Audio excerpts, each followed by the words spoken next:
राय क्या सिद्ध है कि ज्ञानवापी में शंकर है, कृष्ण जन्मभूमि कन्हैया की। अब उसमें राय की बहुत ज्यादा आवश्यकता नहीं है। न्यायालय है इस देश में, न्याय प्रणाली है, और वर्तमान में मिल रही एसआई की रिसर्च में जो सबूत है उससे यह निश्चित हो रहा है कि वहां पर सनातनियों का ही प्रभुत्व रहा, सनातनियों का ही मंदिर है, किसी अन्य मजहबियों का नहीं। इस देश में मोहम्मद गौरी, अकबर, बाबर, इन्होंने आक्रमण करके हमारे देश के मंदिरों पर जो कुठाराघात किया, उसके घाव वर्तमान में भरे जा रहे हैं। भगवान की कृपा से स्वर्णम काल है सनातनियों के लिए, हिंदुओं के जागरण के लिए। तो आपको लगता है कि बहुत जल्दी यहाँ पर भी फैसला हो जाएगा? होना ही है, होकर के ही रहेगा, होना ही चाहिए। विवाद जल्दी खत्म हो, जल्दी से इन लोगों को शांति मिले, ताकि जो है ये बार बार इनके मुंह चलाना बंद हो जाए। शास्त्री जी, हिंदू राष्ट्र की बात आप बार बार करते हैं, अलग अलग मंचों से भी आप कहते हैं। जो मंदिर की बात चल रही है, उस बीच असदुद्दीन ओवैसी का बयान आता है कि मस्जिदों का आबाद रखो। वो मुसलमानों से कहते हैं नहीं तो एक एक करके मस्जिदें छीन ली जाएंगी तुमसे। ये उनका भी भीतर का डर बता रहा है कि वो कितने कमजोर हैं और कितने निर्दयी हैं। अगर हमको मस्जिदें तोड़कर मंदिर बनाना होता तो इतने मंदिर के जितने पुजारी हैं वो ही अभी तक खत्म कर देते मस्जिदें। हमें मस्जिदें नहीं, मस्जिदों पे मंदिर नहीं बनाने। जहां हमारे मंदिर थे हमें वहां मंदिरों के पुनर्निर्माण करवाने। अब उनको अगर ये डर है तो भगवान करे उनका डर बरकरार रहे। जी, एक सवाल और है सीए एनआरसी को लेकर के कि इस देश में सीए लागू हो, कुछ लोग इसका विरोध करते हैं। एक तबका कहता है कि उसके खिलाफ है, एक विशेष धर्म के खिलाफ है। विशेष धर्म के खिलाफ नहीं है, इसमें बहुत न्याय प्रणाली के साथ सीए का प्रयोग है। बुद्ध, जैन, ईसाई आदि जितने भी आए हैं भारत में, इन्हें शरणार्थी कहते हैं। एक भाषा में शरणार्थी आए हैं। तो बांग्लादेश और पाकिस्तान आदि से आए हुए अन्य मजहब के लोग भी कुछ आए हैं, जिनका नाम नहीं हम लेना चाह रहे, जिनका भी नाम ले रहे थे उनके समाज के लोग, उनके खिलाफ नहीं है। पर उनके लिए एक बहुत सुंदर तर्क है कि तुम अपना देश छोड़ के क्यों आए, क्या आवश्यकता थी? भाई हमारे घर में भोजन भाजन की बढ़िया व्यवस्था होगी तो हम पड़ोसी के घर क्यों डेरा डालेंगे? या तो कोई तुम्हारा षड्यंत्र है, या फिर तुमको कोई कान भर रहा है, या कोई इंटरनेशनल साजिश है। तो बढ़िया है, सीए बहुत बढ़िया है। शास्त्री जी, एक राजनीतिक सवाल है, क्योंकि 2024 में लोकसभा के चुनाव भी होने हैं, राम मंदिर का निर्माण हो रहा है। ये आकलन है कि इसका प्रभाव भी रहेगा लोकसभा के चुनाव पे। आपको क्या लगता है, भारतीय जनता को जो वोट देने जाएगी, क्या उसको नरेंद्र मोदी को एक और चांस देना चाहिए? हम राजनीति पर टिप्पणी तो नहीं करते, न राजनेता पर टिप्पणी करते।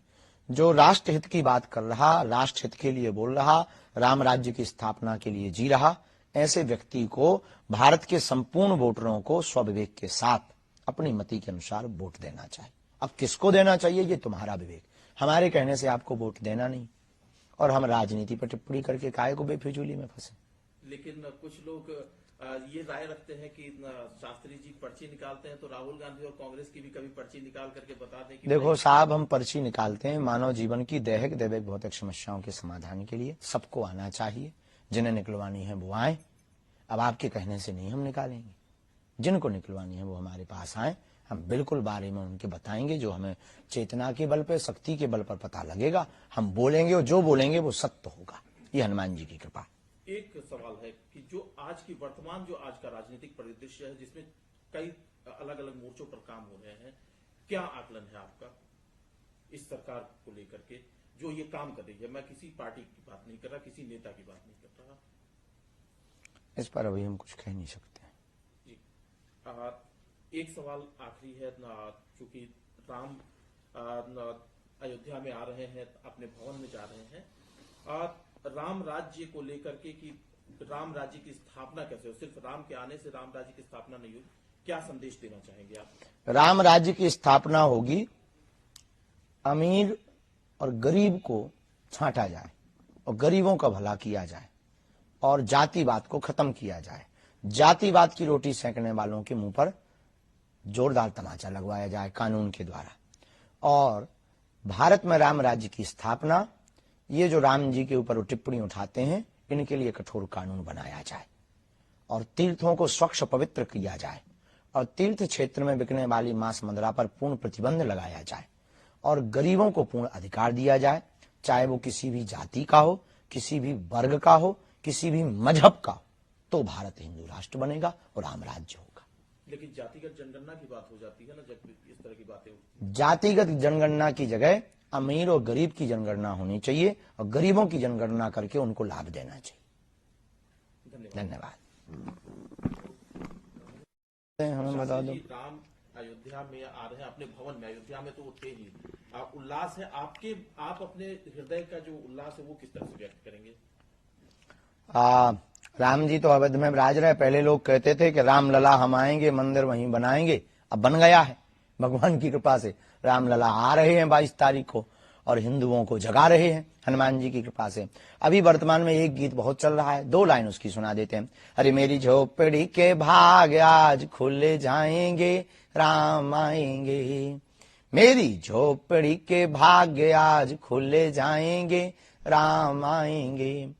राम आएंगे आएंगे राम आएंगे, राम आएंगे आएंगे राम आएंगे। मेरी झोपड़ी के भाग्य आज खुले जाएंगे, राम आएंगे। ये भाव बहुत ज्यादा सबरी माता का ये भाव है और सब लोग उस दिन का इंतजार कर रहे हैं।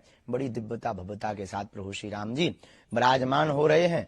और हमको तो अयोध्या में जाकर एक ही बात याद आती, सीताराम जी की प्यारी राजधानी लागे, महारानी लागे, मन मीठो मीठो सरजू जी को पानी लागे। सीताराम जी की प्यारी राजधानी लागे, महारानी लागे, मन मीठो मीठो सरजू जी को पानी लागे। धन्य कौशल्या धन्य कैकेयी धन्य सुमित्रा मैया, धन्य भूप दशरथ जी की अंगना खेलत चारो भैया। हाँ खेलत चारो भैया, गुड़धानी लागे, बड़ी प्यारी लागे, मन मीठो मीठो सरजू जी को पानी लागे। श्री सीताराम।